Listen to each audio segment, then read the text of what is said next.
নমস্কার। আপনারা দেখছেন এখন দাসপুর বার্তা। সবার প্রতি সৌজন্যতা ও সম্মান বজায় রেখে নির্বাচনী প্রচারে দেব। তা বলে কি প্রেম দেব না?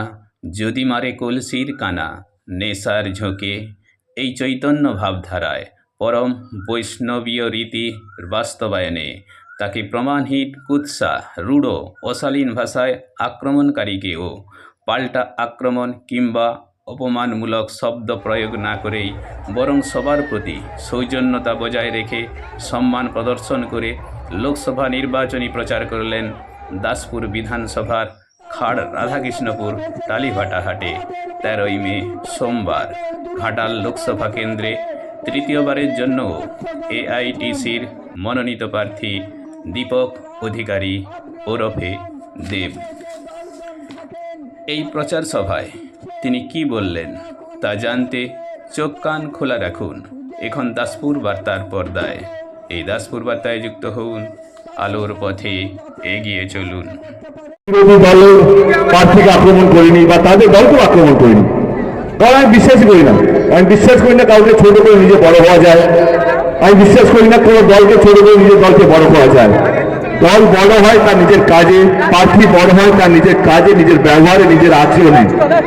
তো আপনারা যদি ভেবে থাকেন আমি বিরোধী দলের প্রার্থীকে এটা ফেলতে পারবো না, এখন একটু দাঁড়িয়ে আপনি যদি ভেবে থাকেন এরা বিরোধী দলকে আক্রমণ করবো, না না না না না, তার কোনো দোষ নেই। সে ভাবে যে আক্রমণ করে সে জিতবে, সেই জন্য রোজ আক্রমণ করে। সে করে যখন গুন্ডা ব্যবহার করে সে রোজ জিতবে, সে রোজ গুন্ডামি করে। কখনো পুলিশকে ধমকাচ্ছে, কখনো এসডি অফিসে গিয়ে ধমকাচ্ছে। ও বিশ্বাস করে এইভাবে জেতা যায়, কারণ ওর দোষ নেই। কারণ ভারতবর্ষে অতিরিক্ত জায়গায় এইভাবে লোকে জেতে, তো সেগুলো ভাবে এইভাবে জিতবে, এইভাবে আচরণ করে। তাদের পাশে দিদি দাঁড়িয়েছে রূপশ্রী প্রকল্পের মাধ্যমে, যেখানে 25,000 টাকা করে দেওয়া হয়, যাতে গরিব ফ্যামিলিও, গরিব পরিবারও তাদের মেয়ের ভালো করে বিয়ে দিতে পারে। তাহলে আপনারা বলুন, আপনারা কাকে বিশ্বাস করবেন? আপনারা যেমন সবুজ সাথী প্রকল্পের মধ্যে আমি আমার জায়গা উঠুক, আমার বিশ্বাসকে এইবারে আমি ভালোবাসা দিয়েই জিতবো। 4 জুন যখন রেজাল্ট বেরোবে তখন মানুষ দেখতে পাবে যে না, কাউকে আক্রমণ না করে জেতা যায়, ভালোবাসার মাধ্যমে জেতা যায়, ভালো ব্যবহারে জেতা যায় এবং কাজ করে জেতা যায়। এই হলো একটা চাপ্ত। এবার চলে আসে 2025-এ নির্বাচন হচ্ছে না অন্য কিছু। কারণ ধর্ম এমন একটা জায়গা নিয়ে নিয়েছে আমাদের নির্বাচনে, আমাদের দেশের রাজনীতিতে, যে মাঝে মাঝে মাঝে মাঝে আমি নিজে কনফিউজ হয়ে যাই। আচ্ছা, আমার মনে হয় মাঝে মাঝে জেতার পর আমি কি করতে চলেছি? আমি কি মন্দির বানাতে চলেছি? আমি কি মসজিদ বানাতে চলেছি? এটা কি সেই নির্বাচন? না না না না না, এই নির্বাচন জেতার পর কেউ মন্দির বা মসজিদ বানাতে যাবে না। এই নির্বাচনটা জেতার পর কে কতগুলো হসপিটাল বানাচ্ছে, কে কতগুলো স্কুল বানাচ্ছে, কে কতগুলো রাস্তা বানাচ্ছে, কে মানুষকে ভালো রাখছে, সে হিন্দু হোক বা মুসলমান, আর কে ঘাটাল মাস্টার প্ল্যান বানাচ্ছে, এই নির্বাচনটা হচ্ছে সেই নির্বাচন। এবার যদি বলছিলাম যে অ্যাটাক করে কোনো লাভ নেই, যদি কাজ করে থাকো তোমার কাউকে আক্রমণ করতে হবে না। যেটা একটু আগে বললাম যে এই নির্বাচনটা হচ্ছে কে কতগুলো হসপিটাল বানাবে, কে কতগুলো স্কুল বানাবে। চলে আসি হসপিটাল নিয়ে। আমাদের সরকার গত 13 বছর ধরে এই রাজ্যেতে এসছে আপনাদের ভালোবাসায়, আপনাদের আশীর্বাদে। এই 13 বছরে আমাদের ডিস্ট্রিক্টে 4টে সুপার স্পেশালিটি হসপিটাল হয়েছে আমাদের সরকার আসার পর। তার মধ্যে একটা আছে এইখানে ঘাটালে, আর একটা আছে দেবরাতে, আর একটা আছে মিদনাপুরে, আর একটা নারায়ণগড়ের দিকে টিপুর।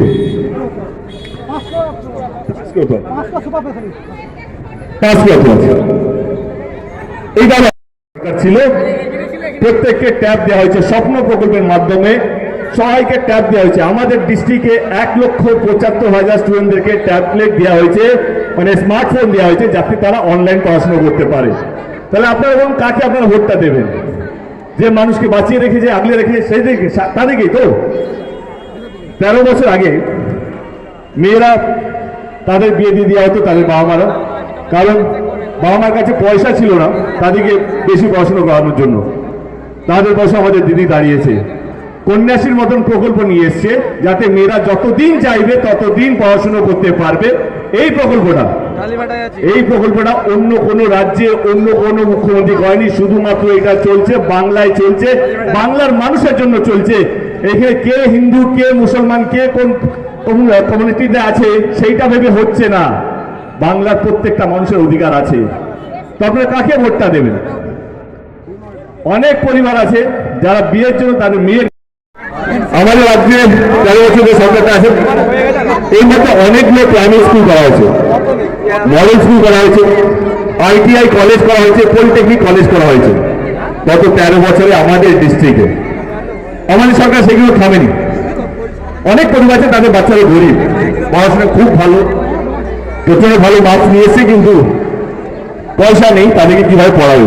তাদের পাশে আমাদের সরকার স্টুডেন্ট ক্রেডিট কার্ডের মাধ্যমে 10 লক্ষ টাকা লোন দিচ্ছে যাতে গরিবের ছেলেমেয়েরাও তারা ডাক্তার হতে পারে, ইঞ্জিনিয়ার হতে পারে, যারা যা স্বপ্ন দেখেছে সেটা হতে পারে। তাহলে আপনারা কাকে বিশ্বাস করবেন? যেই সরকার মানুষকে নিয়ে ভাবে, স্টুডেন্টদেরকে নিয়ে ভাবে, তাই তো? আমার এখনো মনে আছে লকডাউনে সব করে স্কুল কলেজ বন্ধ ছিল, অনেকের কাছে স্মার্টফোন আছে, তখন পড়াশোনা হতো স্মার্টফোনে, কারণ অনলাইন স্কুল হতো। কিন্তু গরিবের বাচ্চার কাছে তাদের বাবা মার কাছে ফোন তো দূরের কথা, স্মার্টফোন তো দূরের কথা, ছোট মোটো ফোনও ছিল না। কথা শুনেনি মানুষ, সত্যি ভাবে নেতারা কথা দিয়ে পালিয়ে যায়, আবার ভোটের সময় চলে আসে। আমি সারা জীবন সেই নেতা হতে চাই না, আমি কথা দিয়ে কথা রাখতে চাই। আমার রাজনীতিতে একটি কারণ আসার, সেটা হচ্ছে কি আমি কিছু ভালো কাজ করতে চাই এবং মানুষকে যে যে কথাগুলো দিয়েছি, প্রতিশ্রুতিগুলো দিয়েছি সেগুলো রাখতে চাই। আর আমি সেখানে কোথাও ভীষণ বড় জিরো হয়ে আছি, কারণ ঘাটাল মাস্টার প্ল্যানটা আমি করে উঠতে পারিনি। দিদি আমাকে তখনই কথা দিলেন যে ঘাটাল মাস্টার প্ল্যানটা রাজ্য সরকার করবে। আমি দিদিকে আবার এটাও বললাম যে আমি যদি যাই আমার কথা কেউ বিশ্বাস করবে না, মঞ্চ থেকে যদি আমি বলি যে না আমি আমি আমি ঘাটাল মাস্টার প্ল্যান করছি, আমার সরকার ঘাটাল মাস্টার প্ল্যান করছে, কেউ বিশ্বাস করবে না। এইটা যদি কেউ বলতে পারে, এটা যদি কেউ বলতে পারে, সেটা হচ্ছে দুজনই মানুষ এটা বলতে পারে। একজন হচ্ছে দেশের প্রধানমন্ত্রী, সে এসে বলুক কে ঘাটাল মাস্টার প্ল্যানটা সে করছে, তবে কি আপনারা বিশ্বাস করবেন। কিন্তু 10 বছরে ওনার কানে আমার কথা যায়নি। আমি বললাম তারপর আপনি একমাত্র হসপিটাল হয়েছে, গ্রামীণ হসপিটালগুলোকে উন্নয়ন করা হয়েছে যাতে গ্রামের গঞ্জে যে ছোট ছোট হসপিটালগুলো ছিল সেইগুলোকে ভালো পরিস্থিতিতে নিয়ে আসা হয়েছে এবং হসপিটালে ভালো ভালো ডাক্তার মেদিনীপুরে যারা আছেন তাদেরকে নিয়ে আসা হচ্ছে। তো এটা তো কাজ সরকারের, যে মানুষকে কে পরিষেবা দেবে, মানুষকে কে ভালো রাখবে, মানুষকে কে আগলে রাখবে, তার জন্যই নির্বাচনটা। এবং এখানেও থামেনি, অনেক গরিব মানুষ আছে এই সরকারি হসপিটালে ডক্টরের অ্যাপয়েন্টমেন্ট পেতে যেতে হয়তো মাসখানেক লেগে যায়, কারণ অনেক লোকের লাইন থাকে, 2 মাস 3 মাস লেগে যায়। তারা ভালো প্রাইভেট হসপিটালে চিকিৎসা করাতে পারে না, কারণ অর্থের কারণে।